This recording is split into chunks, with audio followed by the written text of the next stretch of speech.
The point here to note that why does a firm want to know about cross-price elasticity of demand?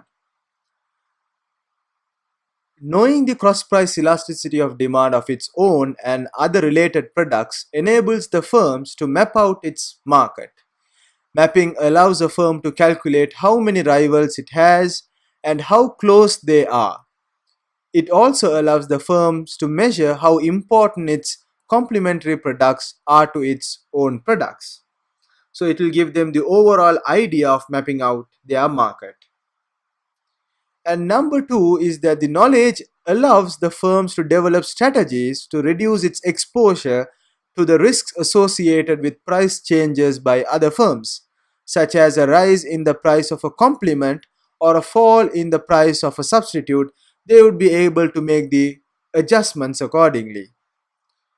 And finally, the risks can be reduced in number of ways, including adopting different risk reduction strategies. The first one being what is known as horizontal horizontal integration.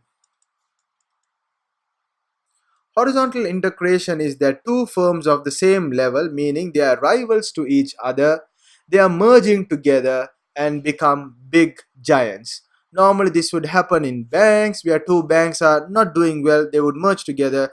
Recently, there were talks about merging Malaysian Airlines and AirAsia. So, they would have integration in two or more firms producing similar products, merging with each other where one takes over the other. And another strategy would be it would be able to it will enable companies to do vertical integration. Vertical integration would be of in this line. So there are complementary good product A from firm A and product B from firm B. So when they are complement to each other, for example, a record producer merging with or taking over a record store or radio station. In this case, they are complement to each other, and by merging together, they can actually fix their price and reduce their risk in the market. And the third one would be alliances. Joint alliances with competitors can also take place. So it is not about merging and taking over, but actually combining the resources to create actually a singular product like Sony Ericsson. And the fourth one would be collusion.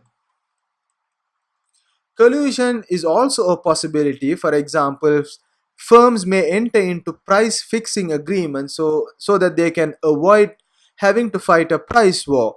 This is more likely to occur in oligopolistic markets where there are only few competitors. So it's like a cartel working together and they will fix the price so they don't need to fight in the price war. So this knowledge of cross price elasticity of demand would enable the firms to map out their market to reduce their exposure for price risks and also in taking out risk reduction strategies.